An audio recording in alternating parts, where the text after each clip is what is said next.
Mother Hippolyta, our nuptial hour draws on apace. 4 happy days bringing another moon. But oh, methinks how slow this old moon wanes. 4 days will quickly steep themselves in night. 4 nights will quickly dream away the time. And then the moon, like to a silver bow, new banked in heaven, shall behold the night of our solemnities. Go, Philostrate, strip the seeming mutineers. Awake the pertinable spirit of murder. Turn melancholy forth to funerals. The pale companion is not for our calm. Hippolyta, I woo thee with my sword, and won thy love doing thee injuries. But I will wed thee in another key, with hope, with triumph, and with redolence. What do you think it is? Are we not a duke? Thanks, good Aegeus, what's the news with thee? Full of vexation come I, with complaint against my child, my daughter Hermia. Stand forth, Demetrius, my noble lord. This man hath consent to marry her. Stand forth, Lysander. And, my gracious duke, this hath bewitched the bosom of my child, turned her obedience, which is due to me, to stubborn harshness. And my gracious duke, be it so she will not hear before your grace consent to marry with Demetrius, I beg the ancient privilege of Athens, that as she is mine, I may dispose of her. Be it to this man, or to her death immediately provided, in which case. What say you, Hermia? Be advised, fair maid. To you, your father should be as a god. Demetrius is a worthy gentleman. So is Lysander. In himself he is, but in this kind, wanting your father's voice, the other must be held the worthier. I would my father looked but with my eyes. Rather with your eyes must with his judgment look. I do entreat your grace to pardon me. I know not by what powers I may hold, nor how it may concern my modesty in such a presence here, to plead my thoughts. But I beseech your grace, that I may know the worst that may befall me in this case, if I refuse to wed Demetrius. Either to die the death, or to abjure forever the society of men. Therefore, fair Hermia, question your desires, know of your youth, examine well your blood, for if you not yield to your father's choice, you can endure the livery of a nun. Take time to pause. The sealing day betwixt my love and thee, no everlasting bond of friendship. Upon that day, either prepare to die for disobedience to your father's will, or else to wed Demetrius as you would. Relent, sweet Hermia, and Lysander, yield thy grace idol to my certain right. Oh, you have her father's love, Demetrius. Let me have hers. Do you marry him? Scornful Lysander! True he hath my love, and what is mine my love shall render him. And she is mine, and all my right to provide the state unto Demetrius. I am my lord as well derived as he, as well possessed. My love is more than his. My fortunes every way as fairly ranked, if not with vantage as Demetrius's. And, which all these boasts cannot be, I am beloved of the beauteous Hermia. Why should I not then prosecute my rights? Demetrius, I will avouch it to his head, made love to Nader's daughter Helena, and won her soul. And she, sweet lady, dotes, devoutly dotes in idolatry upon this body and inconstant man. I must confess I've heard so much, and thought to have spoke with Demetrius thereof. But being overfull of self-affairs, my mind did lose it. Demetrius, come, Aegeus, you shall go with me. I have some private schooling for you both. For you, fair Hermia, look you arm yourself to fit your fancies to your father's will, or else the law of Athens yields you up, which by no means may we extenuate, either to die or a vow of single life. Come, my Hippolyta, but cheer, my love.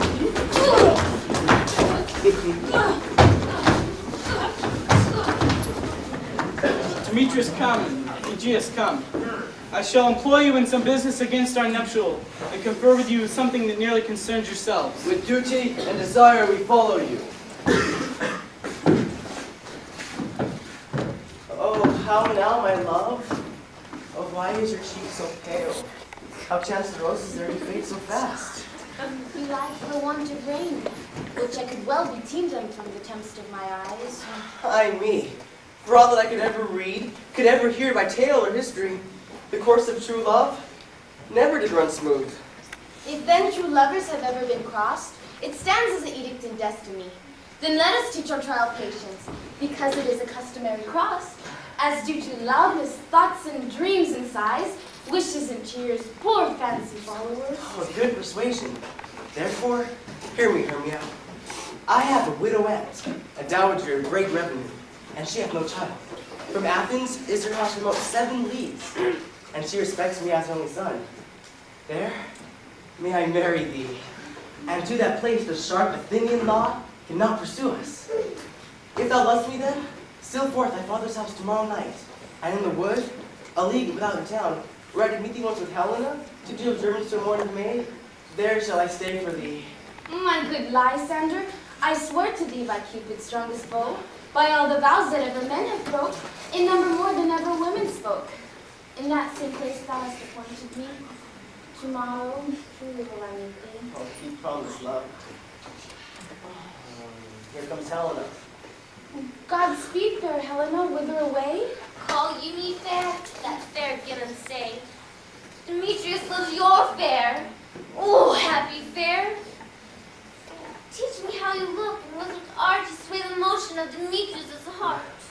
I frown upon him, yet he loves me still. Let your frowns teach my smile such skill. And I give him curses, yet he gives me love. Let my prayers could such affection move. Oh, the more I hate, the more he follows me. The more I love, the more he hateth me. Oh, his folly, Helena, is no fault of mine. None but your beauty. Were that fault were mine. Take comfort. He no more shall see my face. Lysander and myself will fly this place. Helen, to you our minds will unfold.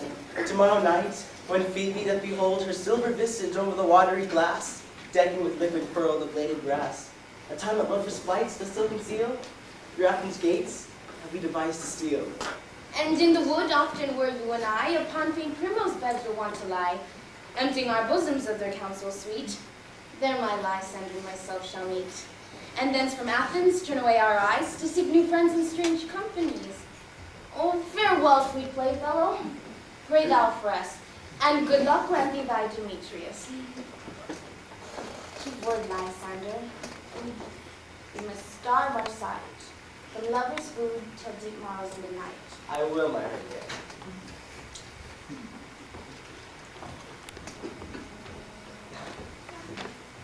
Oh, Helen, adieu. And as you on him, may Demetrius dote on you.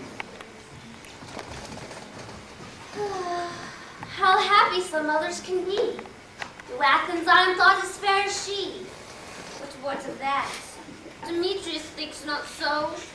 He not know but what he do know. And as he errs, doting on Hermia's eyes, so I admire of his qualities. I will go tell the fair Hermia's flight. Then to the wood will he tomorrow night pursue her. And for this intelligence, if I have thanks to his dear expense. But herein to enrich my pain, to have his sight, thither and back again.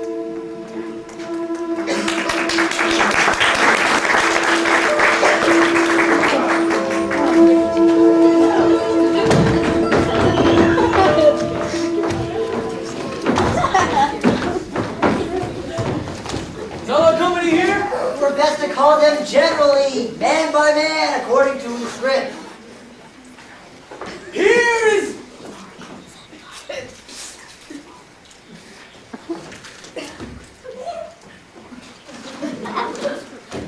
Here is the scroll of every man's name, thought fit through all Athens to play an our interlude before the Duke and the Duchess on his wedding day at night. First, good Peter Quint, say what the play treats on. Then read the names of the actors. And so grow to a point. Mary, our play is the most lamentable comedy and the most cruel death of Pyramus and Thisbe. Very good piece of work, I assure you. And a merry. Now, good Peter Quint, call forth the actors by the scroll. Master! Spread yourselves. Ooh. Answer as I call you. Nick Bottom the Weaver. Ready? ascertain what part I am for and proceed. You, Nick Bottom, are set down for Pyramus. What is Pyramus? A lover? Or a tyrant? A lover that kills himself most gallant for love. Well, some tears in the true performing of it. If I do it, let the audience look to their eyes. I will move storms. I will condole in some measure. To the rest, yet my chief humor is for a tyrant. I can play Ericles rarely, or a part to tear a cat in, to make all split. The raging rocks and shivering shocks shall break the locks of prison gates, and Phoebus' car shall shine from afar, and make him more the foolish fate. This was lofty. Have it, Bruins. Call forth your actors by the scroll. This is Ericles' vein, a tyrant's vein. A lover is more condoling. Francis Flute, the bellows mender. Ooh! Here, Peter Quince. Flute, you must take Thisbe on you. What is Thisbe? A wandering knight? It is the lady that Pyramus must love. Nay! Let me not play a woman! I have a beard! Coming! Why, that is all one. We shall play the mask, and you may speak as small as you will. And I may hide my face. Let me play Thisbe too. I'll speak in a monstrous little voice. Disney! Disney! Ah, Pyramus dear!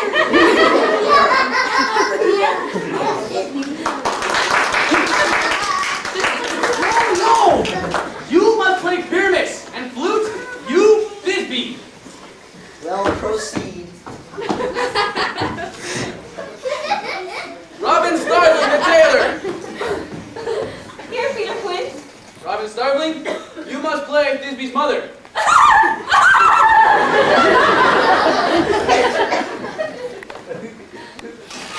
Tom Snap the Tinker! Tom Snap the Tinker! Ooh. Here, Peter Quince. You must play Pyramus's father. Snug the Joiner, you the lion's part. And I hope here is a play fitting. Have you the lion's heart written? Pray you if it be, for I am slow of study. You may do it extempore, for it is nothing but roaring. Let me play the lion too. Or I will do any man's heart to hear me. I will roar. I will make the Duke say, "Let him roar again! Let him roar again!" And you should do it too terribly that you would fright the Duchess and all the ladies, that they would shriek. And that were enough to hang us all. Ooh. That would hang us, every mother's son. Ow! I grant you, friends, if you should fright the ladies and the Duchess out of their wits, they would have no more discretion but to hang us. But I will aggravate my voice, so that I will roar you as gently as any sucking dove. I will roar you into any nightingale. Roar!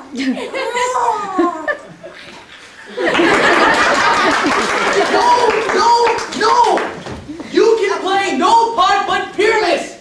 For Pyramus is a sweet-faced man, a most proper man, as one shall see on any summer's day, a most gentlemanlike man, therefore you must needs play Pyramus!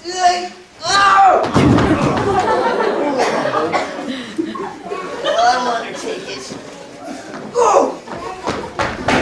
What period were I best to play it in? Why, what you will! Well, I'll discharge you to your straw-colored beard, your orange tawny beard, your purple ingrain beard, or your French crown color beard. You're perfect yellow. Some of your French crowns have no hair at all, and then you'll play barefaced. But masters, here are your parts. And I am to entreat you, request you and desire you, to come in by tomorrow night, and meet me in the palace wood, a mile without the town. There will we rehearse. For if we meet in the city, we shall be dogged with company and our devices known. Until such time, I will draw up a bill of property such as our play wants. I pray you, fail me not. We will meet, and there we may rehearse most obscenely and courageously. Campaigns, perfect. Adieu. At the Duke's Oak we meet.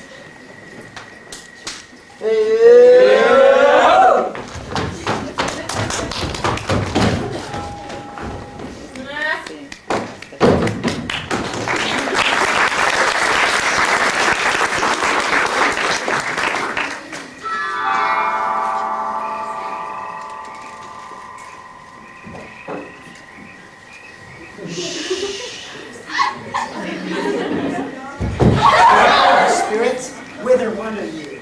Over hill, over dale, through bush, through briar, over park, over pale, through flood, through fire. I do wander everywhere, swifter than the moon's spear, and I serve the fairy queen to do her orbs upon the green. I must go seek some dewdrops here, and hang a pearl in every cowslip's ear. Farewell, thou mob of spirits, all be gone. The queen and all her elves can hear anon. The king doth keep his revels here tonight. Take heed the queen come not within his sight. For Oberon is passing fell and wrath, because that she, as her attendant hath, a lovely boy stolen from an Indian king. She never had so sweet a changeling. And jealous Oberon would have this child, knight of his train, to trace the forest wide. Now they never meet in grove or green, by fountain clear or spangled starlight sheen. But they do swear that all their elves for fear creep into acorn cups and hide. Either I mistake your shape and making white, or else you are that shrewd and knavish sprite, called Robin Goodfellow. Are you not he that frights the maids of the villagery? Those that hobgoblin call you, and sweet Puck. You do their work, and they shall have good luck. Are you not he? Thou speakest aright. I am that merry wonder of the night.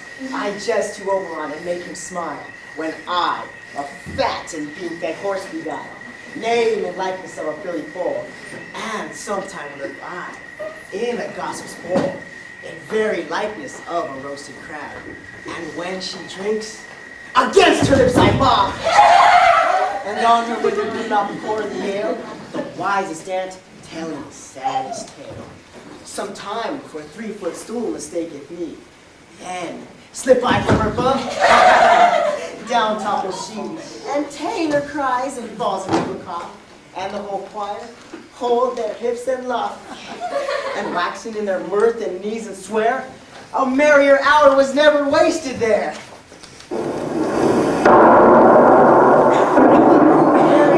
Here comes Oberon. And hear my mistress, would that he were gone!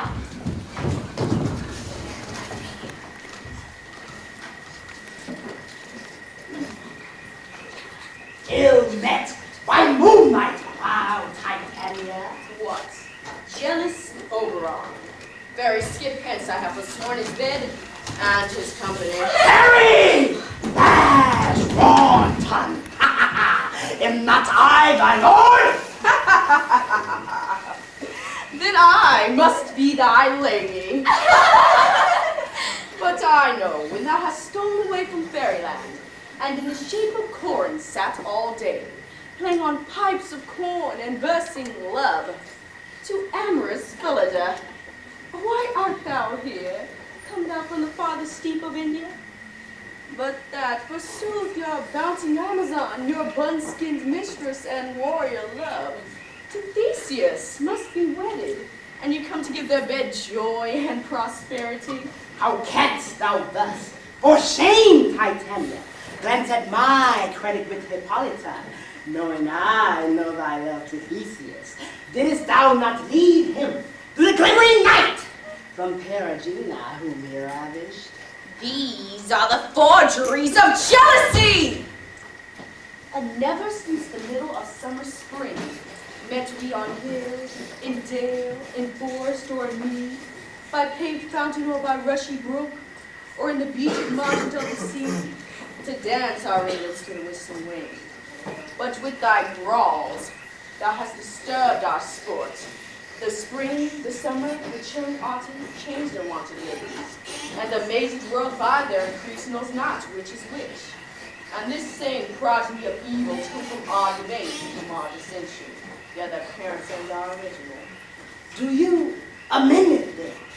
It lies in you. Why should Titania cross her Oberon?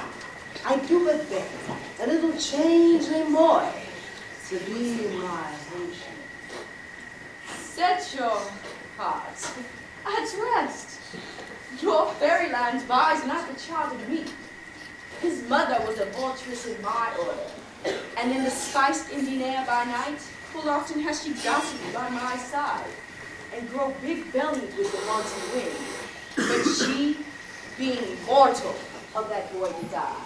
And for her sake, I do rear the boy, and for her sake, I will not part with him. How long within this world? Intend you stay? Perchance. Till after Theseus' wedding day? If you will patiently dance in our round and see our moonlight revels, go with us. If not, shun me, and I will spare your haunts. Give me that boy, and I will go with thee. Not but thy fairy kingdom. Fairies away!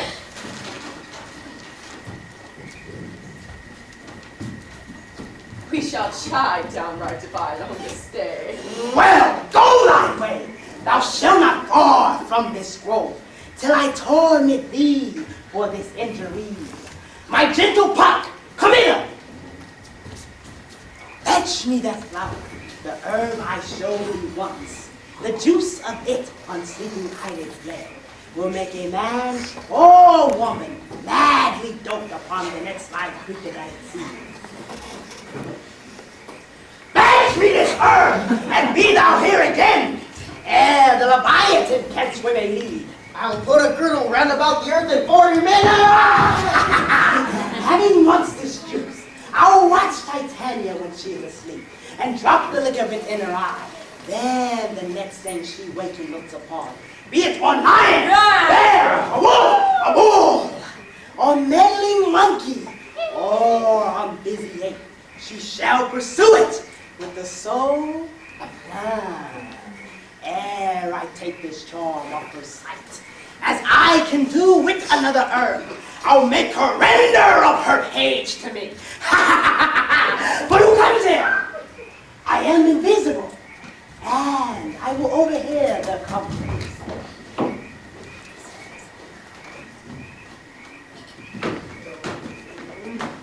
I love thee not, therefore pursue me not. Where is Lysander and fair Hermia? The one I'll slay, the other slayeth me. Thou told me they were stolen to this wood.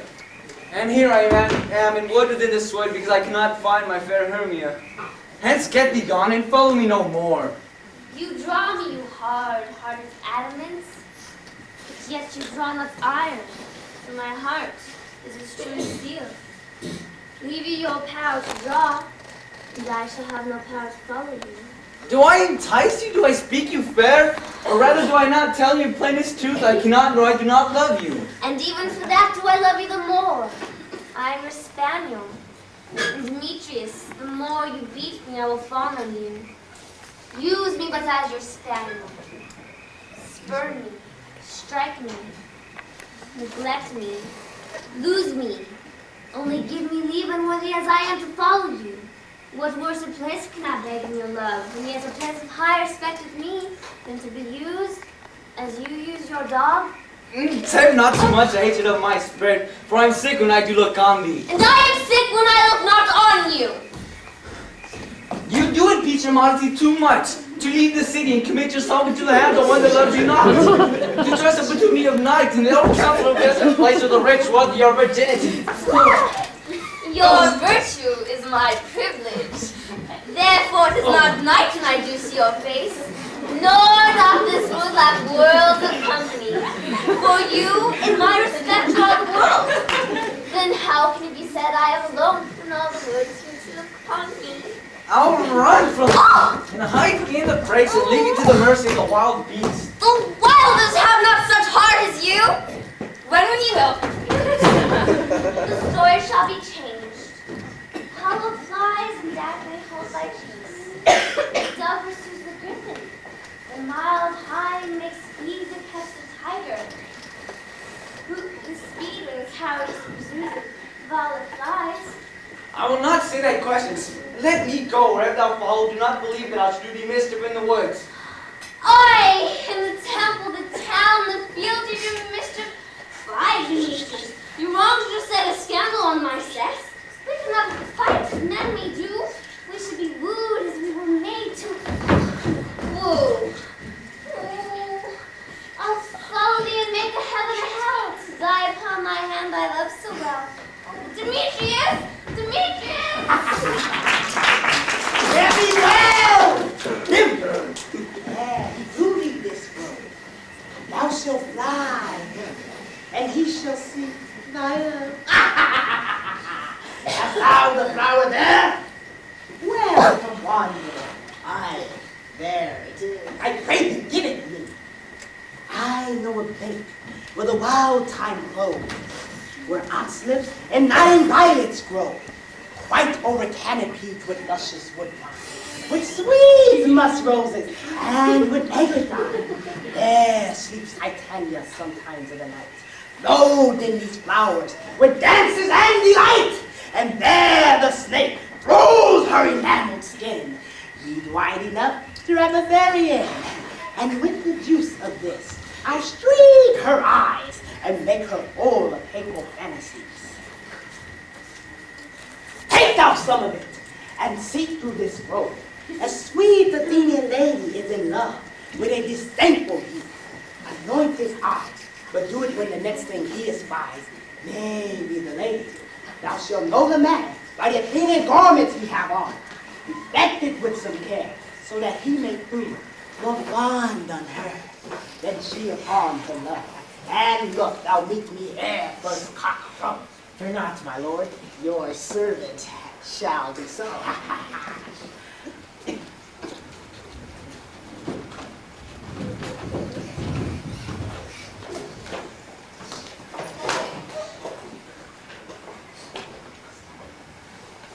Come now.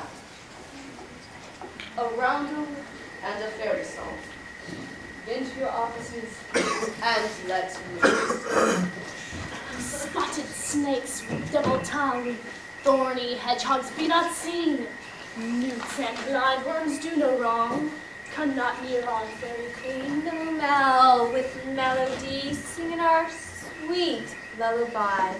Never harm, nor spell, nor charm, so come, our lovely lady nigh, so good night with lullaby. Weaving spiders come not here, hence who long live the spinner's hence. Beetles flock, approach not near, murmurs sound, do no offense. Philomel with melody, singing our sweet lullaby. Never harm, nor spell, nor charm, come with us, our lady nigh, so good night with lullaby. Hence away, now all is well. What a loop, said sentiment.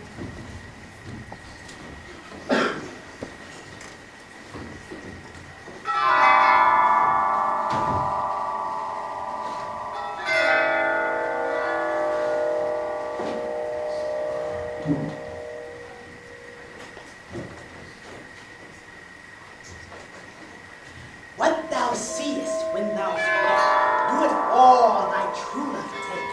Love and languish is for his sake, be it link or cat or bear, hard or board with bristled hair. In thy eyes shall thou appear, when thou wake is thy dear, wake from some vile pain.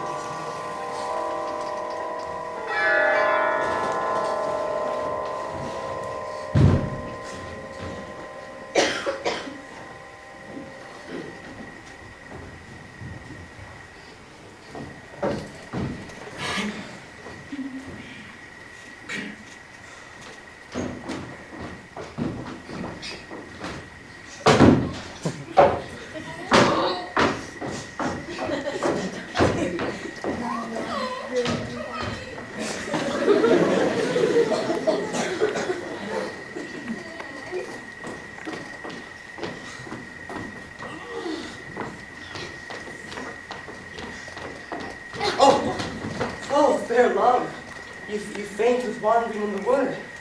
And to speak the truth, I have forgot our way.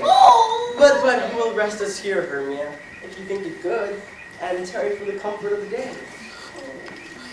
So, Lysander, find you out to bed, for I upon this bank will rest my head. One turf shall serve as a pillow for us both.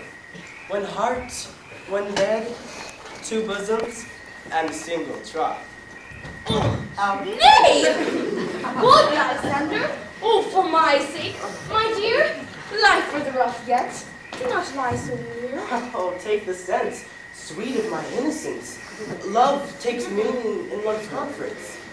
I mean that my heart unto yours is knit. Therefore one heart we can make of it. Two bosoms entertained with an oath. Why then so two bosoms and a single troth. Well then by your side, no bed you may deny.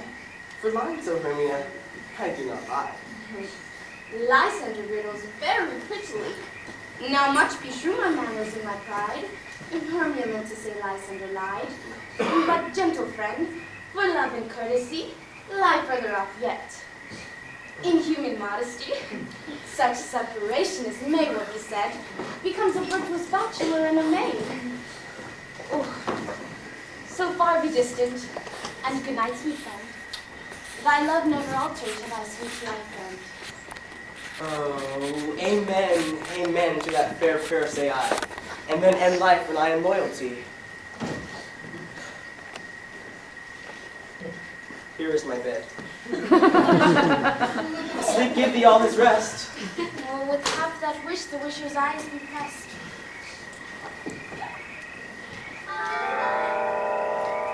Through the forests have I gone, but nothing found I none, on whose eyes I might approve this flower's force of stirring love.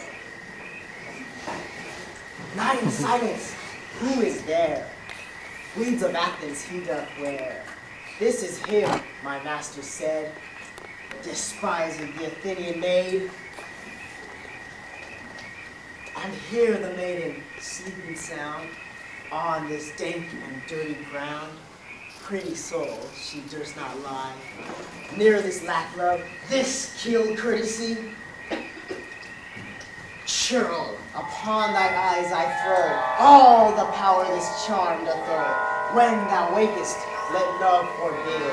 Sleep his seat on thy eyelid. So awake when I am gone, for I must now to Oberon.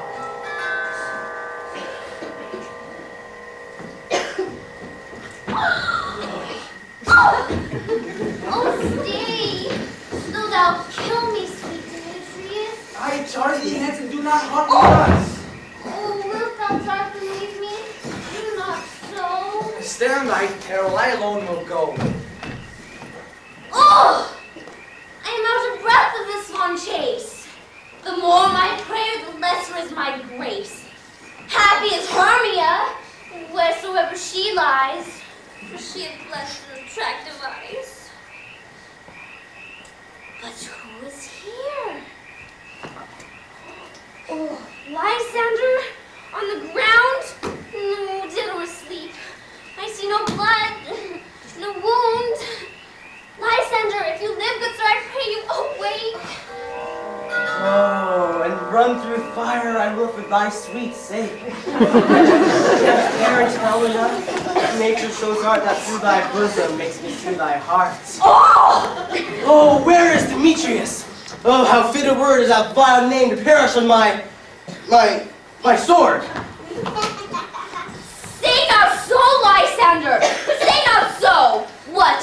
Though we love your Hermia? What, Lord, go? Yet, Hermia still loves you, and then be content. Content with Hermia?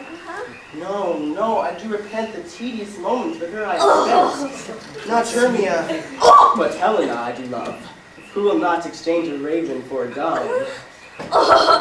Good, won't you do me wrong? Good soon you do, in such precious dame will manner me to woo. Oh, but very well.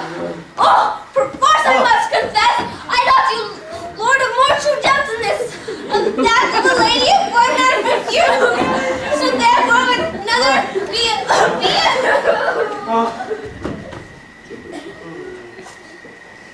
She sees not Hermia.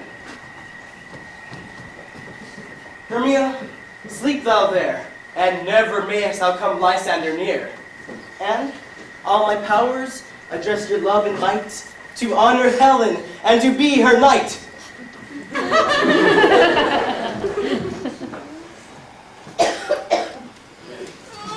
help me. Oh, Lysander. Oh, help me. Oh, do thy best to pluck this crawling serpent from my breast. Oh, me. Oh, forbid you what to dream was here. Oh, Lysander, look how I do quake with fear. Oh, methought the serpent ate my heart away, and you sat smiling at his cold prey. Lysander? What? Oh, removed? Lysander! Lord! Oh, speak then if you hear. Oh, lack, gone, no sound, no word. Oh, where are you? Speak of our lives. Oh, I swoon almost with fear. No, I will perceive you are not nigh. Even death? Oh, or you? I will find immediately.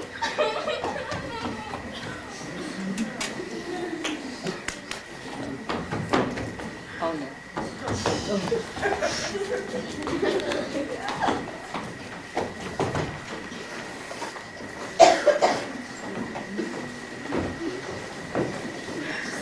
Are we on that? Pat! Here's the most marvelous, convenient place for our rehearsal. This green plot shall be our stage. That will break our tiring house. And we shall do it in action, like we will do it before the Duke. Peter Quince. What sayest thou, Bully Bottom? There are things in this comedy of Thisbe and Pyramus that will never please. First, Pyramus must draw a sword to kill himself, which the ladies cannot abide. How answer you that? By a larkin, a harlot's fear. I believe we must leave the killing out when all is done. Not a whit. I have a device to make all well. Write me a prologue, and let the prologue seem to say that we will do no harm with that sword, and that Pyramus is not killing me. For the more better assurance, tell them that I, Pyramus, am not Pyramus, but Bottom the Weaver! Yes, put them out of fear. We will have such a prologue. And it shall be written in 8 and 6. No, make it 2 more. Let it be written in 8 and 8. Will not the ladies be afeard of the lion? I fear it, I promise you. Masters, what a to bring in not choose life amongst ladies is a most dreadful thing. What kind of more fearful wild fowl than your lion living? You ought to look to it. Therefore, another prologue must be written to tell he is not a lion. Nay, you must name his name and half of his face must be seen through the lion's neck. And he must call out, saying thus or to the same effect, "Ladies, or fair ladies, I would wish you, or I would request you, or I would entreat you not to fear, not to tremble. My life for yours. I come hither as a lion. Rawr. Have pity on my life. No! I am a man, as other men are. And there let him name his name and tell him plainly that he is snug the joint. Well, it shall be so. But masters, there is 2 hard things. That is, to bring moonshine to the great chamber. For, as you know, Pyramus and Thisbe did... Got the moonshine and ivy rare play. A calendar! A calendar! Look at the almanac! Find out moonshine! Find out moonshine! Moonshine! Moonshine! The calendar! The calendar! Calendar!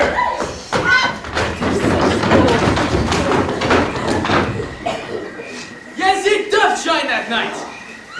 Why, then you may leave a casement of the great chamber window where we play open, and the moon may shine in through the casement. Aye. Or else, some person or another must come in with a bush of thorn and a lantern and say that she comes to present or to disfigure the person of moonshine. Then there is another thing. We must have a wall in the great chamber. For, as you know, Pyramus and Thisbe did talk to a chink in the wall. You can never bring in a wall. Now, what say you call them? Wall? Wall! Now. Wall. Wall!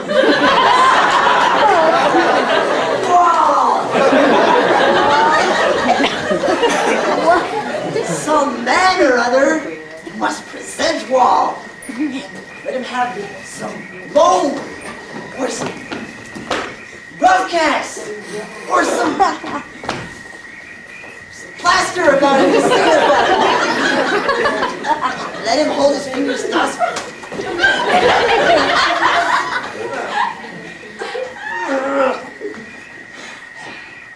And through that cranny shall Thisbe and Pyramus whisper. Well, if that may be, then all is well. But come, sit you down, every mother's son, and rehearse your parts. Pyramus, you begin. When you have spoken your parts, enter into that break. And so, everyone according to his cue. What hempen homespuns have we swaggering here, so near the cradle of the fairy queen?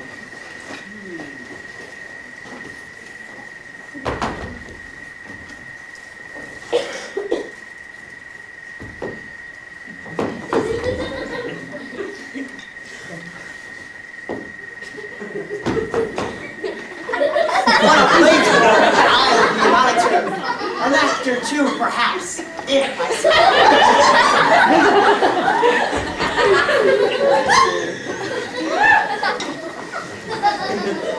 Speak, Pyramus! Thisbe, stand forth!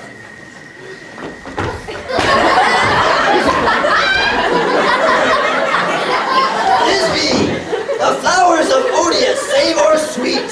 Odorous! Odorous! Odors, save or sweet. So hath thy breath, my fairest Thisbe dear. But hark a voice! Stayest thou here a while, and by will I to thee appear. a stranger, Pyramus, that never played here.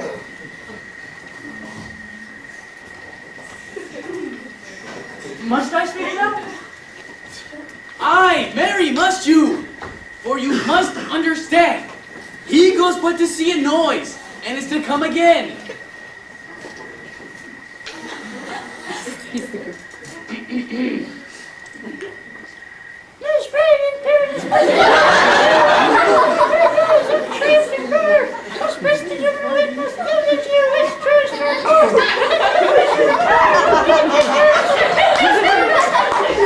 Nine is two, man!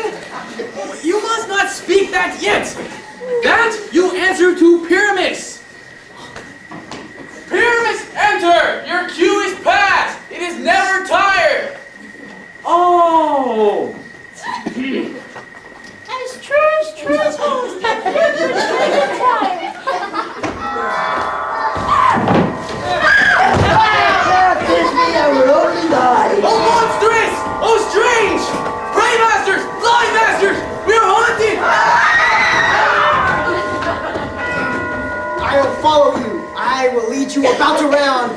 bogs, through bush, through break, through fire.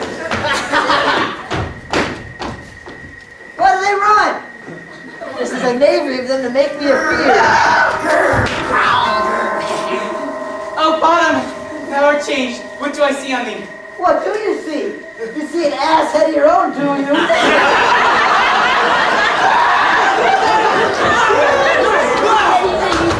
Bless thee, mother, bless thee! Thou art translated! I see their knavery. This is to make an ass out of me. To frighten me if they could. Oh, I will not stir from here. Do what they can. I shall walk up and down here and I shall sing. If they shall hear, I am not afraid. The owls will cock so black of hue, with orange and bonny bill. The first all with not so true. Well. What angel makes me from my The finch, the sparrow, and the lark.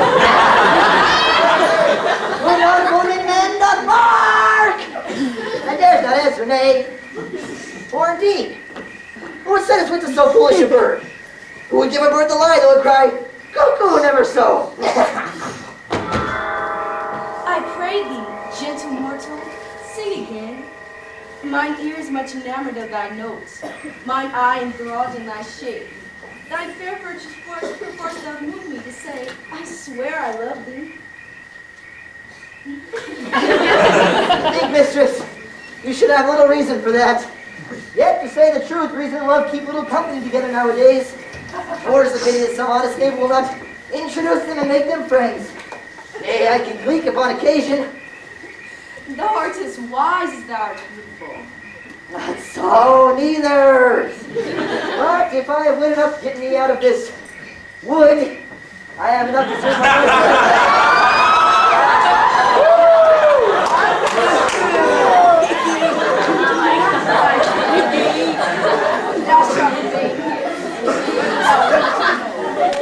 I'm the spirit of no common great. The summer still doth attend upon my state, and I do love thee. Therefore go with me. I will give these fairies to attend upon thee.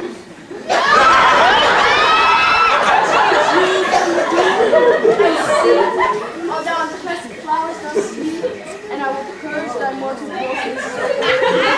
Yet thou shalt like a very sweet go. Peace blossom, cobweb, moth, mustard seed. Ready? And I.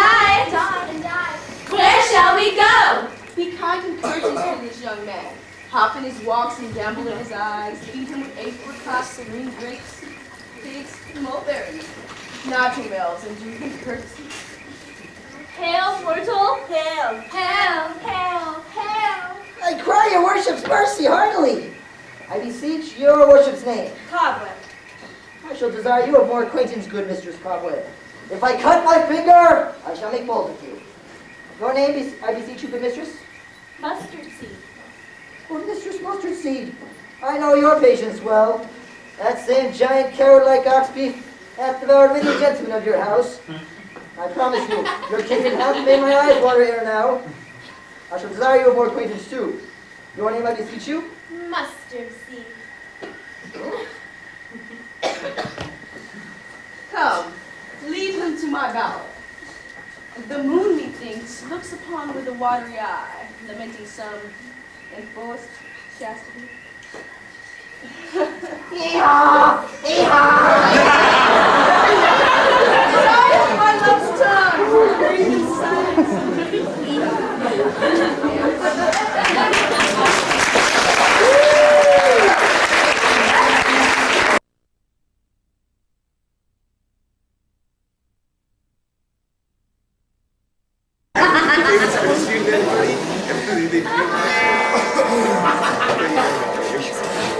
I wonder if I can. And what next phase her eye, which she must go on an extremity. How now, master? What night thou about this? My mistress with a monster is in love. near to her close and consecrated bower, while she was in her dull and sleeping hour. A crew of patches, rude mechanicals, that work for bread upon Athenian stalls, were met together to rehearse a play, intended for great Theseus' nuptial day. The shallowest thick-skinned of that barren sort, whom Pyramus presented in their sport, forsook his scene and entered in a break, when I to him at this advantage take. An ass's knoll I placed upon his head, anon his Thisbe might be answered. I led them on in this distracted fear, and left sweet Pyramus translated there. When in that moment, so it came to pass, Titania waked, and straightway loved an ass. Yes, all's out there back in his eyes. But hast thou yet lashed Athenian's eyes with the love juice, as I did thee? I took him sleeping, that is finished too. And the Athenian woman by his side, that when he waked, of course she must be I. Stand close! This is the same Athenian. This is the woman. But not this the man. No, why rebuke you him that loves you so?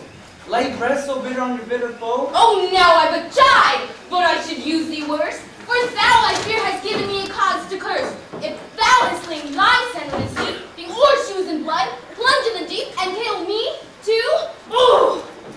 Oh! The sun was not so true unto the days here to me. Would he have stolen away from sleeping Hermia? Oh, it cannot be, but thou hast murdered him! So should a murdered look, so dead, so grim! So should the murdered look, and so should I, pierced in the heart by your stern cruelty. Yet you, the murderer, look as bright, as clear as yonder Venus in a glimmering sphere. What's this to my Lysander? Where is he? Oh, good Demetrius, wilt thou give him me? I'd rather give his carcass to my hounds. Oh, out, dog! Out, cur! Thou drivest me past the bounds of maiden's patience. Hast thou slain him then? Oh, henceforth be never numbered among men. You spend your passion on a misprized mood. I am not guilty of Lysander's blood, nor is he dead for aught that I can tell. I pray thee, tell me then that he is well. And if I could, what could I get there for? Privilege. Never to see me more! Will thy hated presence part my soul? Oh, see me no more, whether he be dead or no!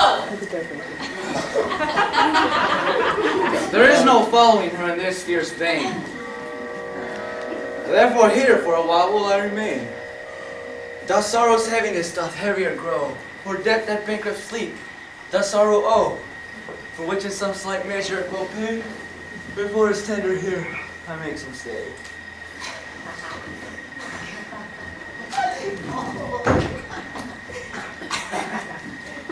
What hast thou done?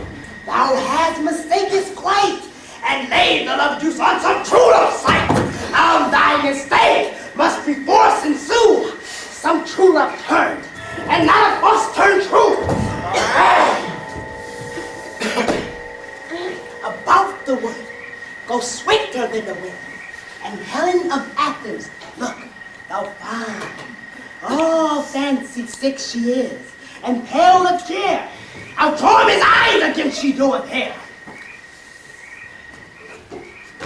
I go, look how I go, swifter than arrow from the target. Flower of this purple dye, hit with Cupid's archery, sink an apple of his eye. When his love we doth espy, let her shine as gloriously as the Venus of the sky. When thou wakest, if she be by, beg of her for remedy. Captain of our fairy band, Helena is here at hand, and the youth mistook by me, pleading for a lover's plea. Shall we their fond pageant see? Lord, what fools these mortals be! Stand aside! The noise they make will cause Demetrius to wake. Then will two at once be one. This must needs be sport alone, and those things do best easily that befall preposterously. Oh,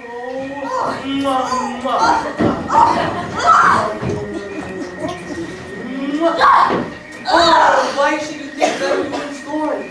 Scorn and derision never come in tears. Look, when I vow, I weep. And thou so born in the nativity all truth appears. Oh, you do invest your cunning more and more. When truth kills true, though devil is holy faith. These vows are Hermia's. Do you give her or? I had no judgment under her, I swore. No, none in my mind. Now you give her or? Demetrius loves her, and he loves not you. Oh! Oh! Oh, Helen, goddess nymph perfect divine, to what, my love, shall I compare thy nine? When thou holds up thy hand, oh, let me kiss this princess of pure white, this seal of bliss. Oh! Oh, spite, oh, hell, I see all vengeance sent against me for your merriments. If you were civil in your courtesy, you would not make me such an argument. Can you not hate me as I know you do, but you must join in souls to mock me too? You are unkind, Demetrius. Be not so. You love Hermia. This you know I know. And here, with all goodwill, with all my heart, in Hermia's love, I yield you up my heart. And yours of Helen to me bequeath, whom I do love and will do to my death. Never did mockers waste more idle breath. Lysander, keep thine Hermia, I will none. Ever I loved her, all that love is gone. My heart to her but as guest wise sojourns. Now to Helen is at home returned, never to remain. Oh, Helen, it is not so. Spares not the faith, thou dost not mock. That's too late, I'll bite dear. Look where thy love comes, yonder is thy dear. Dark night, that from the eye his function takes. Or the ear more quick of apprehension makes. Or in double pair the seed it pays in double recompense. Thou art not by my eye. Lysander found! Oh, my ear, I thank it brought me to thy son. But why unhappily didst thou leave me so? Why should he stay, whom love doth press to go? What love could chase Lysander from my side? Lysander's love, who would not let him bide. Fair Helen, whom morn gilds the night and all yon fiery O's and eyes of light.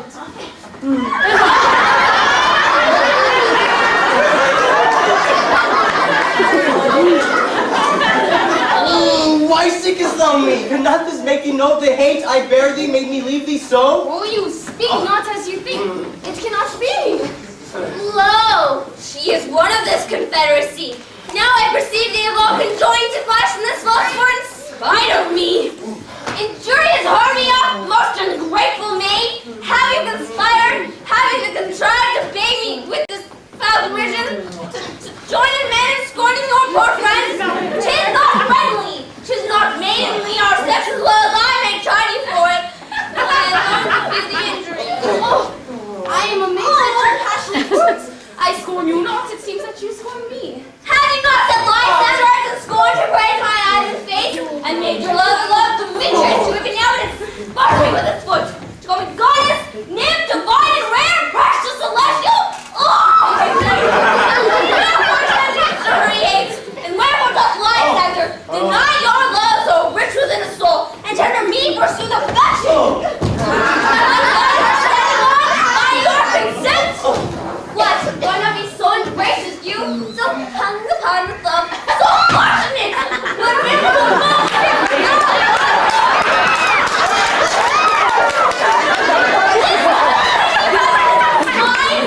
I understand not what you mean by this. I do! Perceive her, counterfeit sad looks. Make mouse upon me when I turn my back. This first all carriage shall be chronicled. If you have any pity, grace, Lord manners, you would not make me such an argument. But very well, it is partly my own fault, which death or absence ensures. Oh, stay, gentle Helen. Hear my excuse. My love, my life, my soul, my fair Helen. Oh, excellent! Oh, wow!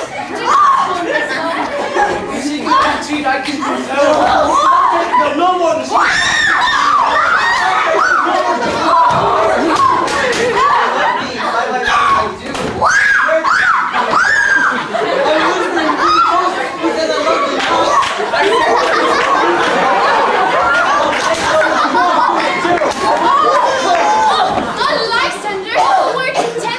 Oh, wait, you eat, No, you'll seem to break loose. Take on as you would fall, for you are tame, man. Go! Oh,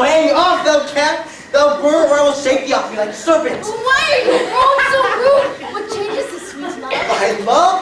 Oh, Tawny Tartar, out! Out, Lord, let us with ocean hands! Oh, do you not jest? Oh. Yes, so then, so do you! Demetrius, I will keep my word with thee. I would I had your bond, for I perceive a weak bond holds you. So what? Should I hurt her? Strike her? Kill her? Although I hate her, I will not let her so. What? Can you do me greater harm than hate? Oh, hate me, wherefore? Oh, me, what news? My love? Am not Hermia? Are you not Lysander? I'm as fair now as I was erewhile. Since night you loved me, yet since night you left me. Why then you left me? Oh, the gods forbid! In earth shall I say? Aye, by my life, and never did I desire to see thee more. Therefore, be out of hope, out of question, out of doubt. 'Tis no jest that I do hate thee and love Helena. Oh, me, you juggler! You kangaroo!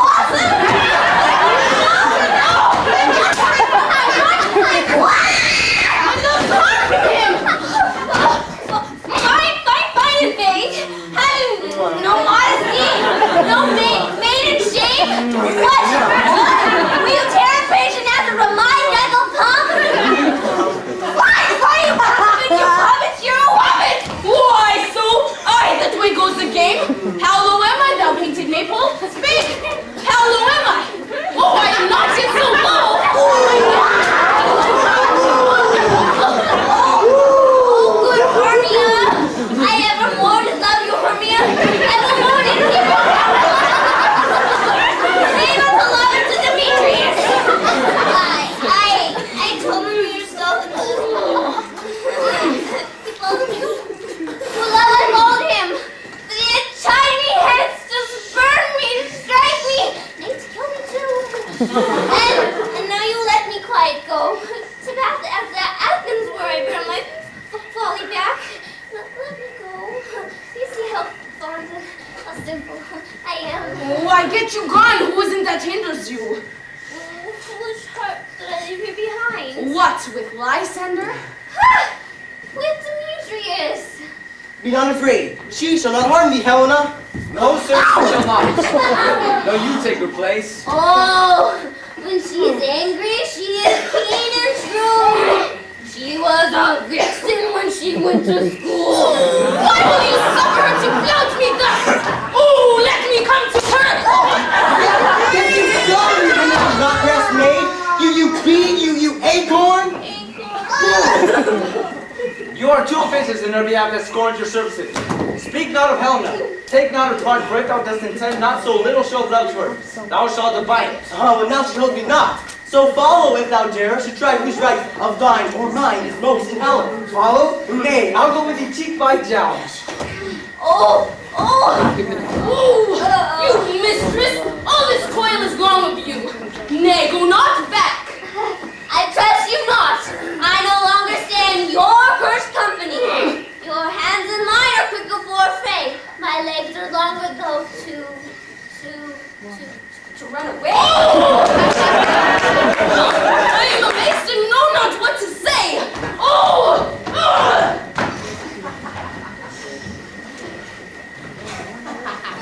This is thine arrogance! Still thou mistakest, or else committest thy knives willfully. Believe me, King of Shadows, I mistook. But did not you tell me that I should know the man by the Athenian garments he had on?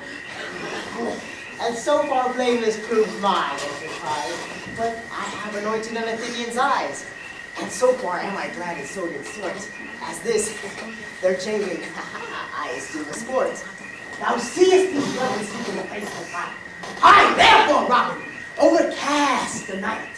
The starry welkin cover thou enough, which roofing fog as black as Acheron, and lead these testy rivals so astray, as one come not within another's way, like to Lysander, sometimes frame thy tongue, then stir Demetrius up with bitter wrong, and sometimes rail thou like Demetrius, from each other both, thou lead them thus, till over their brows death counterfeiting sleep, with lenten legs and batty wings doth creep.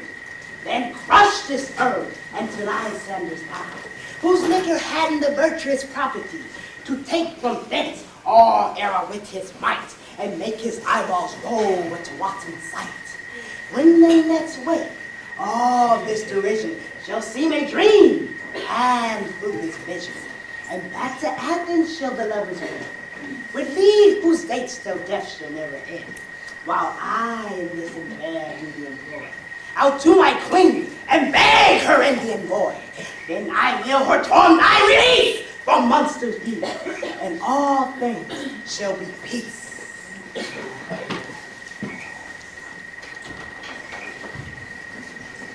Up and down, up and down. I will lead them up and down. I am feared in field and town. Goblin, lead them up and down. Here comes one. Where art thou, proud Demetrius? Speak thou now. Here, villain, drawn and ready. Where art thou? I will be with thee straight. Follow me then to plainer ground. Lysander, speak again, thou coward! Art thou fled? Speak! In some bush, where dost thou hide thy head? Thou coward, art thou bragging to the stars, telling the bushes that thou lookst for wars, and wilt not come? Come, thou recreant, come, thou child. He is defiled that draws a sword on thee. Yea, art thou there? Follow my voice. We'll try no manhood here.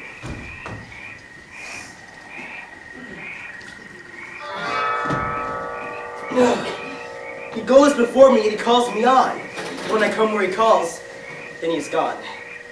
The villain is much lighter heeled than I. Fast I did run, but faster he did fly. Then fallen am I in this dark uneven way, and here will rest me. Come, thou gentle day, before if but once thou dost show me thy grey light, I will find Demetrius and revenge the spite. Ho, ho, ho, coward, why comest thou not? Abide me, thou darest, for well I watch. Thou runnest before me, shifting every place, and darest not stand or look me in the face. Where art thou now? Come hither, I am here. Nay then, thou mockest me. Thou shalt buy this deer, ere thy face by daylight see. Now go thy way. Vainness constraineth me. To measure out my length on this cold bed, by day's approach, look to be visited.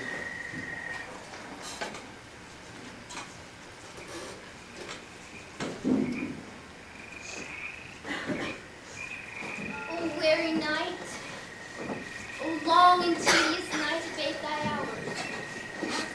Shine comforts from the east, that I may back to Athens before daylight. Not that my cold company return. Sleep, and sometimes shuts up sorrow's eye. Steal me a while from my room. Yet but three, Calvin and boy. Two of both kinds makes up four. Here she comes, cursed and sad. Cupid is a knavish lad, thus to make poor females mad.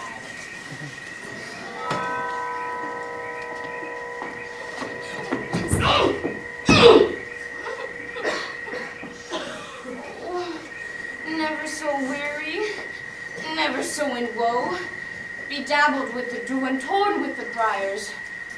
I can no further crawl, nor further go. My legs can keep no pace with my desires.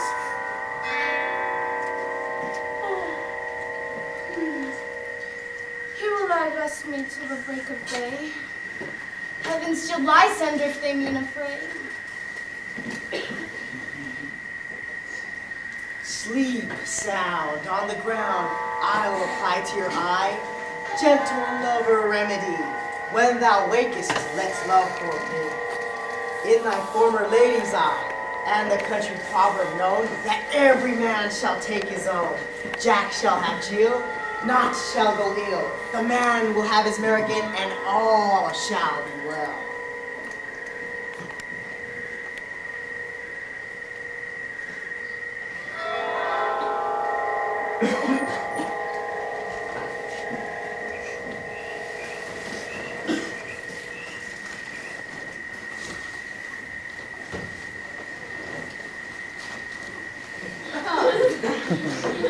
Sit me upon this brown chair,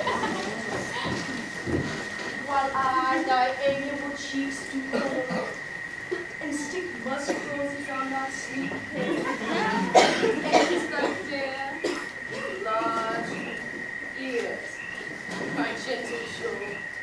Where's Peas Blossom? Ready? Scratch my head, Peas Blossom. Where's Mistress Cobweb? Ready? Good mistress. Get you your weapons in your hand and kill me a red-headed humblebee on the top of the thistle. And good mistress, bring me back the honey bag. And good mistress, be sure the honey bag break not. I would be loath to any overflow with the honey bag. Where's Mistress Mustard Seed? Ready? Give me your knees, good mistress. I pray you leave your courtesy. What is your will? Nothing but help cavalry cobweb to scratch. I must to the barber's soon, methinks, for I am marvelous hairy about the face, and I have a tender ass. If my hair do but tickle me, I must scratch. Well, wilt thou hear some music, my sweet love? I have a reasonable good ear to music. Let's have the tongs and the bows! Or say, what would thou desire to eat? Truly a peck of provender. Methinks I can munch your good dry oats. I have a great desire for a bottle of hay. Good hay, sweet hay, that's no fellow. I have a venturous berry that will seek the squirrel's hoard and fetch thee new nuts. I would rather have a handful or two of your good dried peas. But I pray you, let none of your people stir me. I have an exposition of sleep come upon me. Berries away. Sleep thou, and I will wind thee in my arms. How I love thee, how I do.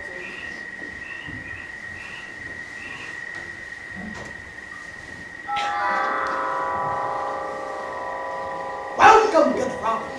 Seest thou this sweet sight? Her dotage now I do begin to visit. For meeting her maids behind the wood, seeking sweet favor for this hateful fool. I did upbraid her and fall up to her, when at my pleasure taunted her, and she in mild terms begged my patience. Then I did ask of her changeling child, but straight she gave me, and her fairy sent to bear him to my bowing fairyland. And now I have the boy. I will undo this hateful imperfection of her eyes and gentle pup. Take this transformed scalp from off the head of this Athenian swain, that he, awakening when the others do, may all back to Athens again repair, and think no more of this night's accident, but as the fierce vexation of a dream. But first I will release my fairy queen. Be as thou wants to be, see as thou wants to see. Diane's bud over Cupid's power, and such force and blessed power. Now, my Titania, wake you, my sweet queen. My Oberon, what visions have I seen? Methought I was enamored of an axe. There lies your lady. How came these things to pass? How mine eyes know this vision tonight? Silence a while. Robin, take off this head. When thou wakest, with thine own fool's eyes peep, come, my queen, take hands with me, and rock the ground whereon these sleepers be. Now thou and I are new and unnew, and will tomorrow midnight solemnly dance in Duke Theseus' house triumphantly, and bless it to all's fair prosperity. There shall the pairs of faithful lovers be, wedded with Theseus in all jollity. Fairy king, attend and mark. I do hear the morning mark. Then my queen in silence sat, trip we after the night's shade. We the globe can compass soon, swiftly than the wandering moon. Come, my lord, and in our flight, tell me how it came this night that I, sleeping here, was found with these mortals.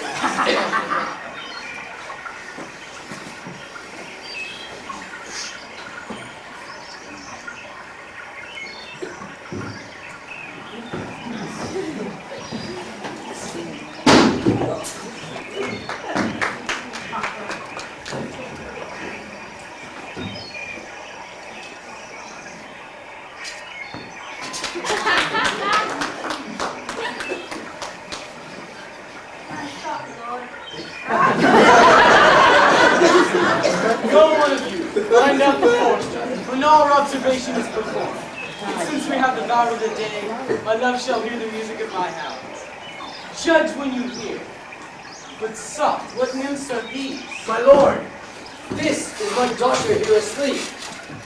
And this Lysander, this Demetrius is. And this Helena, old Mater's Helena.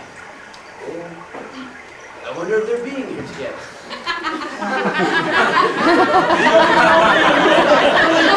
The light of May. And here in our tent came you grace of our solemnity. But Aegeus, is this not the day that Hermia should give answer of her choice? It is, my lord. Go, wake them with your horn.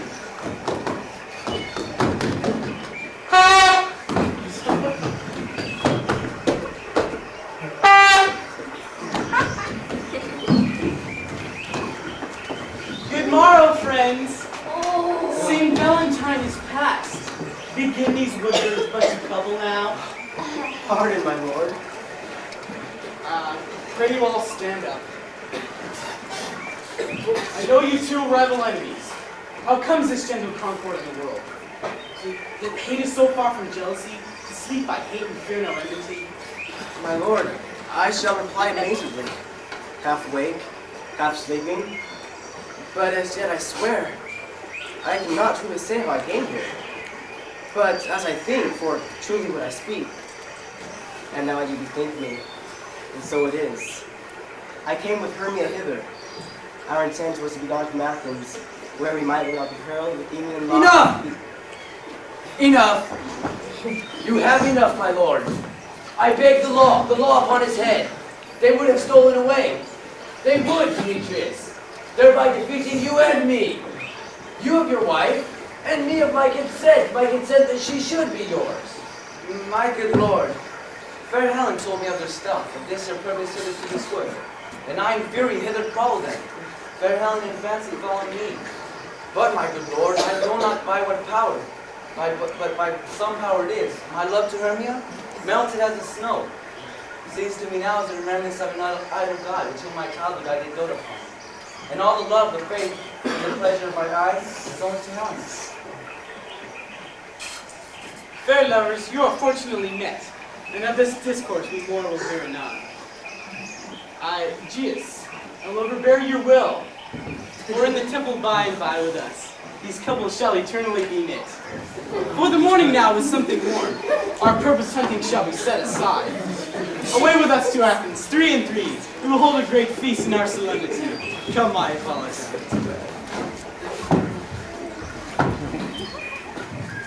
These things seem small and indistinguishable, like far-off mountains turn into clouds. When things I see with hard to die, when everything seems duller. So methinks, and I have found Demetrius.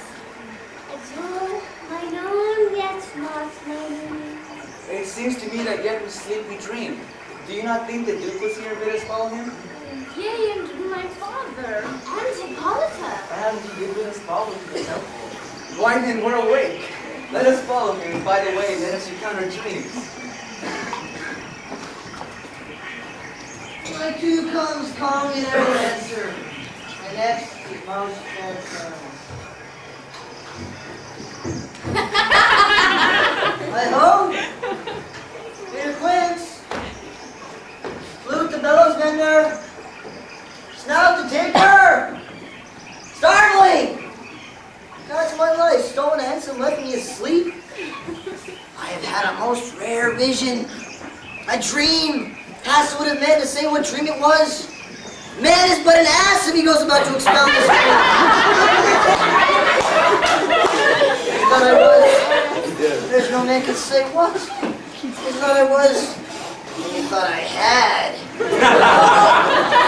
Man is but a patch fool if he offer up to say what we thought I had. The eye of man hath not heard. The ear of man hath not seen. Man's hand or unable taste. His heart to report, nor my tongue to conceive what my dream was. I will get your acquaintance to write me a ballad of this dream. I shall call it Bottom's Dream. Bottom. I shall sing it at the latter end of the play before the Duke. Peradventure, to make it the more gracious, I will sing it at her death.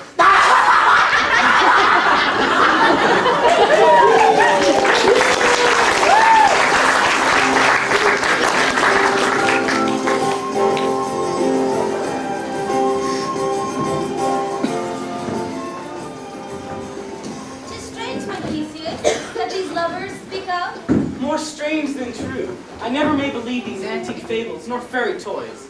Lovers and madmen have such seething brains, such shaping fantasies, that apprehend what the cool reason could ever comprehend.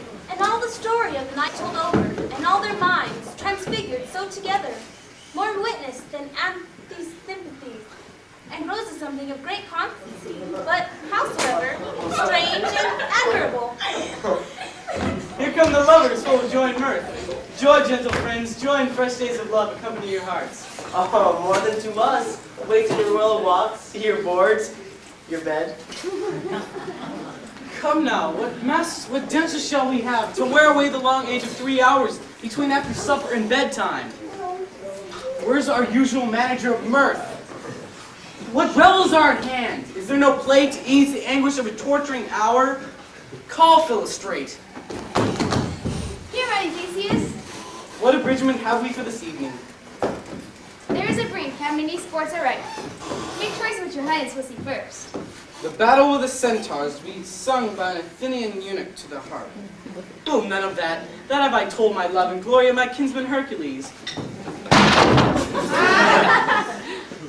The ride of the tipsy buccaneers, tearing the Thracian singer to their rage. That is an old device, and I saw it when it played I came from Thebes last to conquer. The thrice three muses mourning for the death of learning, late deceased in beggary. That is some satire, keen and critical, not sorting with a nuptial ceremony. A tedious brief scene of young Pyramus and his love Thisbe. Very tragical mirth. Very and tragical, tedious and brief. That is hot ice and wondrous strange snow. How shall we find a concord in this discord? A play there is, my lord, some 10 words long, which is as brief as I have known a play. But by 10 words it is too long, which makes it tedious. For on the play there is not one word act, one player fitted, and tragical my noble lord it is. The pyramid therein doth kill himself, which I must confess, when I saw rehearsed, they make my own eyes water, but with more merry tears, the passion of loud laughter never shed. What are they that do play it? Hard headmen that work in Athens here, which have never labored in their minds till now, and now have toiled their unread memories of the same play and get sure nuptial. And we will hear it. No, my noble lord, it is not for you. I have heard it over, and it's nothing, nothing in the world. Unless you can find sport in their intents, extremely stretched and calm the cruel pain to need your service. We will hear that play. Nothing can be amiss when simpleness and duty tender it. I love not to see wretchedness o'ercharged, and duty in the service perishing. Why, gentle speak, you shall hear no such thing. She says they can do nothing in this kind. The kind are we to give them thanks for nothing. So please, your grace, the prologue is addressed.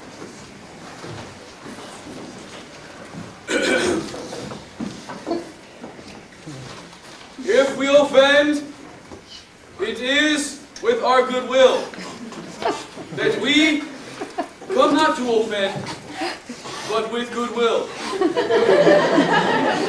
To show our simple skill, that is the true beginning of our end. Consider then, we come, but in despite, we come not as minding to content you. Our true intent is all for your delight. We are not here. The actors are at hand. By their show, you shall know all that you are like to know. Indeed, he had played on his prologue like a child on a recorder. A sound, but not in government. His speech was like a tangled chain, nothing impaired but all disorder. Who is next?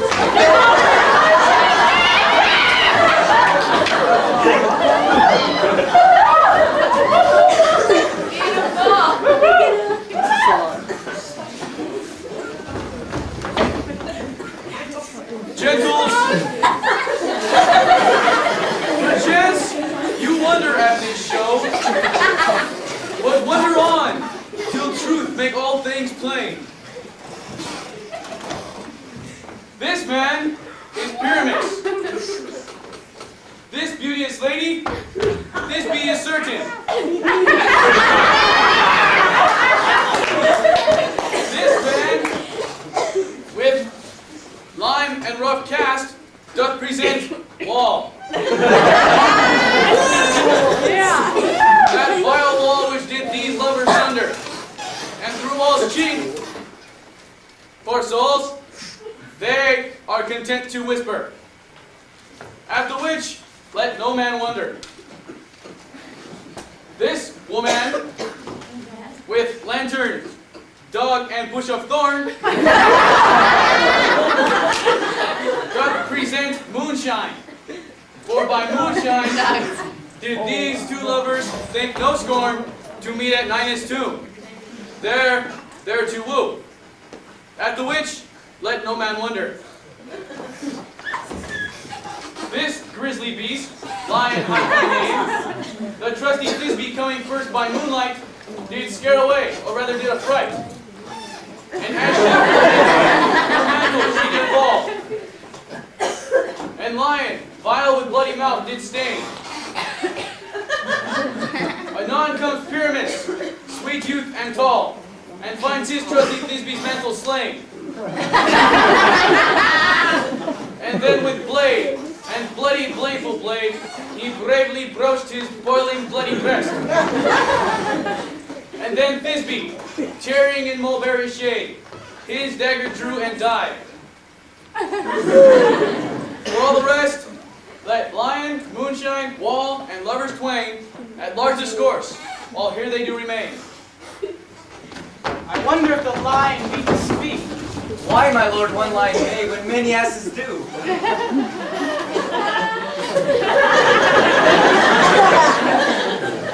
In this same interlude, it doth befall that I once now present a wall, and such a wall that I would have you think that had in it a craned hole or chink, through which the fearful lovers, Pyramus and Thisbe, are to whisper.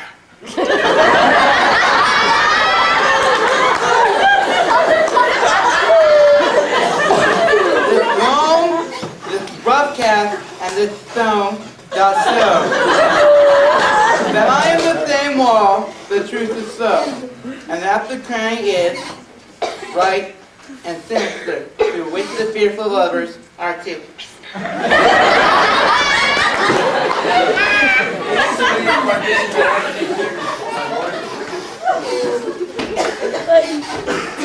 Pyramus draws near the wall. Silence. Oh, grim look night. Oh, night with you so black. Oh, night whichever art from day is not. Oh, night, alack, alack, alack. I fear my Thisbe's promise is forgot. And thou wall, oh wall, oh steep and lovely wall, that stands between our father's ground and mine. Thou wall, oh wall, show me thy chink to blink through with mine eye. Show me thy chink to blink through with mine eye.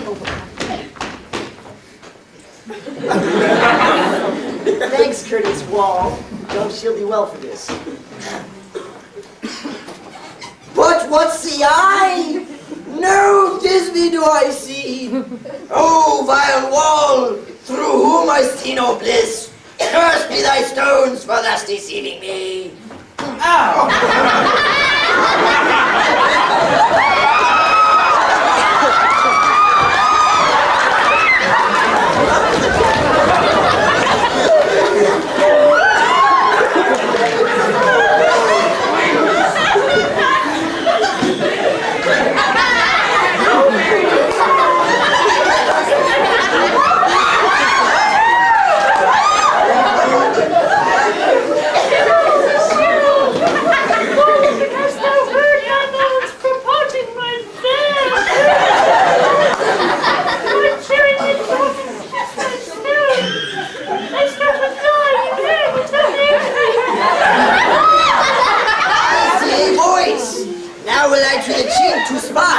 And I can hear my Thisbe's face.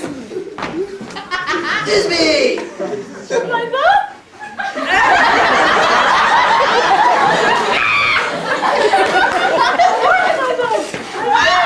Think what thou wilt. I am thy lover's grace, and like Lymander, my trust is still. And I like heaven to the face may kill. But Shepard, the progress was so true. As Shepard is to progress, I do. Oh, kiss me through the hole of this vile wall.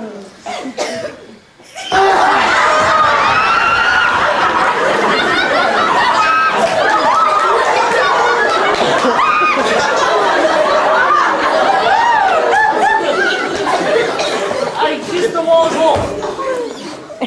Not your lips too.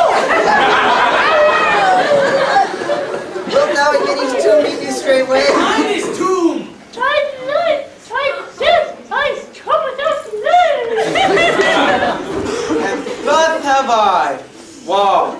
My heart being just starts to, well, away up go.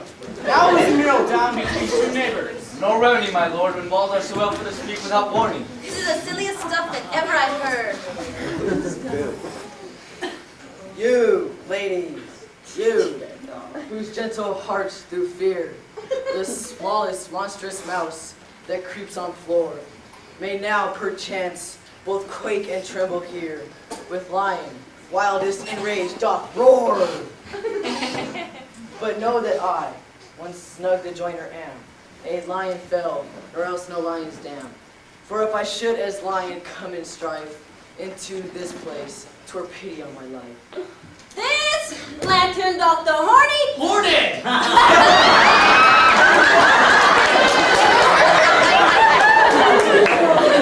horny born freezing. Myself, the man, in the moon do seem to be.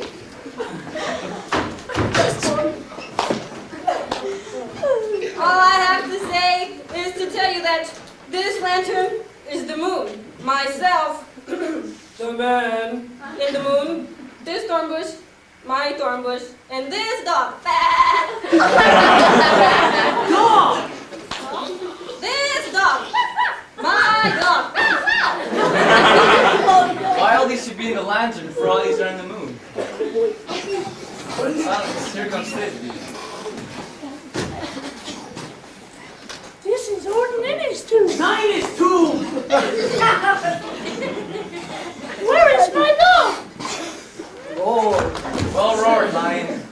Well run, Thisbe. Well stone moon, truly the moon shines with good grace. Well mouse, lion. And then came Pyramus. And so the lion vanished. Sweet moon, I thank thee for thy sunny beams. I thank thee for shining now so bright, for by thy gracious golden glittering gleams, I hope to taste our truest Thisbe's sight. But stay, O spite! But mark, poor knight, what dreadful dole is here? Eyes, do you see? How can it be? Oh, dainty duck, oh dear! I meant good. What? Stained with blood? Approach ye, fury spell. Fates, come, come, cut thread and thrum. Quail, crush, conclude, and spell. Oh, wherefore nature didst thou lies frame? For lion vile hath here devoured my tear.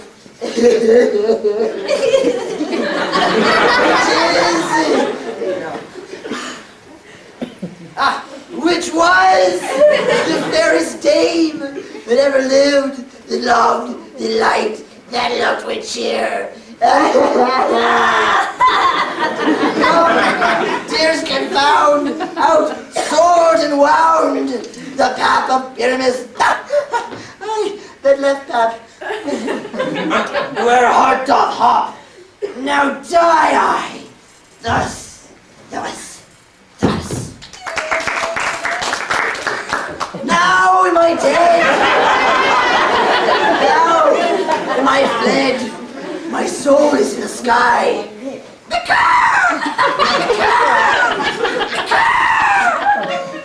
Tongue, lose thy light. Moon, take thy flight. Take thy flight.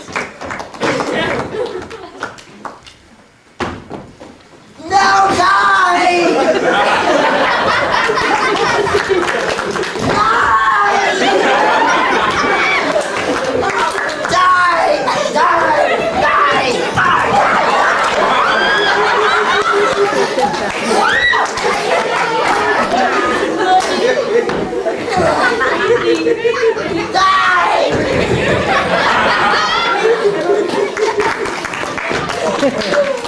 Sunshine is gone before Thisbe comes back and finds her lover. She'll find him by starlight. And here she comes, and her passion ends the play. Methinks she should not use a long one for such a pyramid. I hope she will be brief. Sleep, my love. What? Sleep, my love.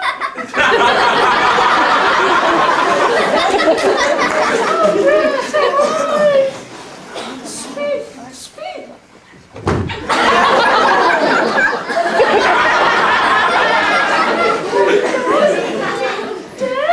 Dead? What do must cover thy sweet eyes? This cherry nose! Oh, God! God! Lovers make moan!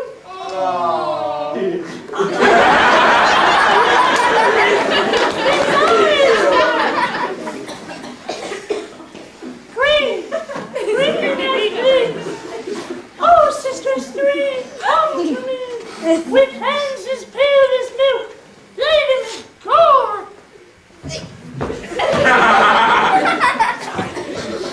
See that you have shown, which shears his thread of silk, and tongue not a word. Come, trusty. Come, trusty. Come, trusty. Come, trusty sword. Rest in room. What?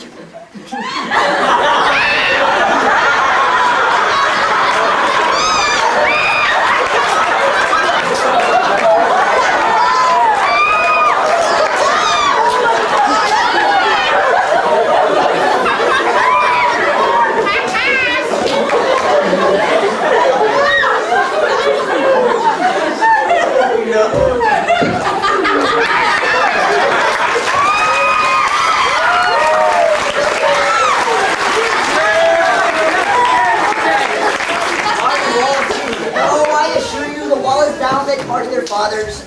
But would it please you to see an epilogue or to hear a Bergamas dance between two of our company? No epilogue, I pray. When all players are dead, no one needs to be blamed.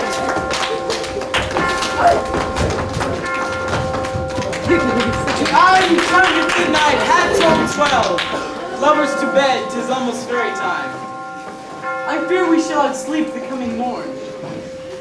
As much we this night of overwatch, this probable gross play hath well begun, the heavy gate of night. Friends to bed. Fortnight hold we this solemnity, the nightly revels and new jollity.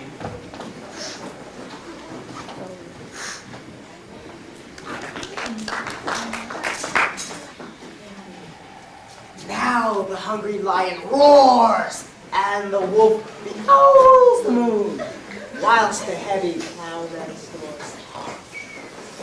All with weary tasks were done, and we fairies that do run by the triple Hecate's team, from the presence of the sun, following darkness like a dream. Now a frolic, not a mouse, shall disturb this hollow house. I am sent with broom before to sweep the dust behind the door. Rule the house, give glimmering light by the dead and drowsy guide. Every elf and fairy's right, up as light from bird from briar.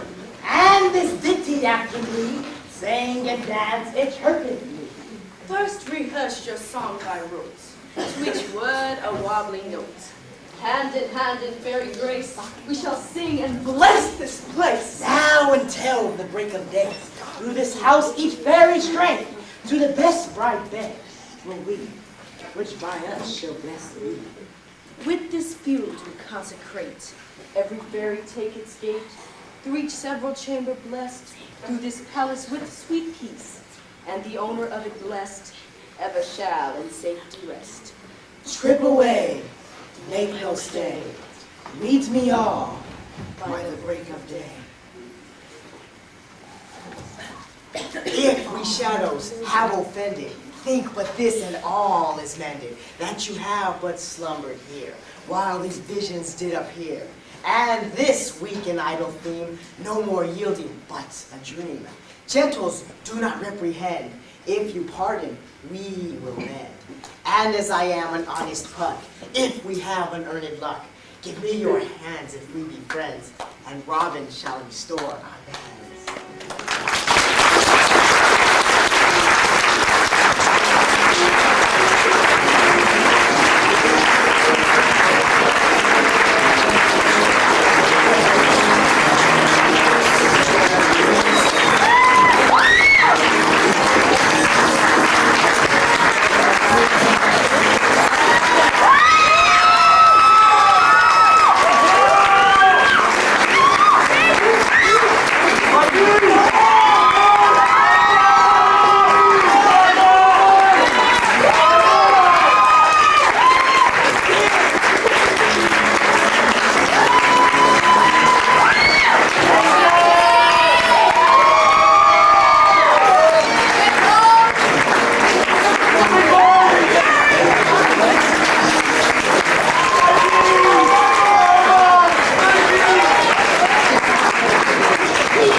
This is our closing night, so we have a few things we'd like to do. If we could have our directors, Ms. Packwood and Mr. Thompson, who's not here tonight, along with I'm not sure if Ed is here, and Lucy, who is backstage, I suppose, and Mrs. Susan Bungie, please come on stage. Lucy. All right.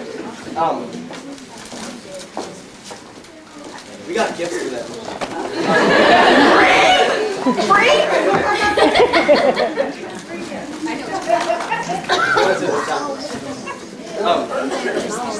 All right, here's your presents.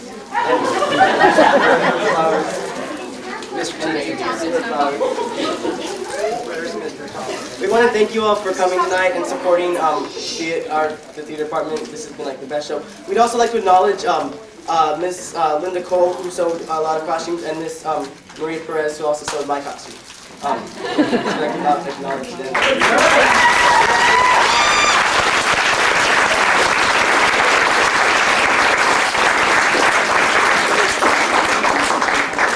Thanks everybody for coming. I hope you guys all enjoyed yourself. Have a nice night.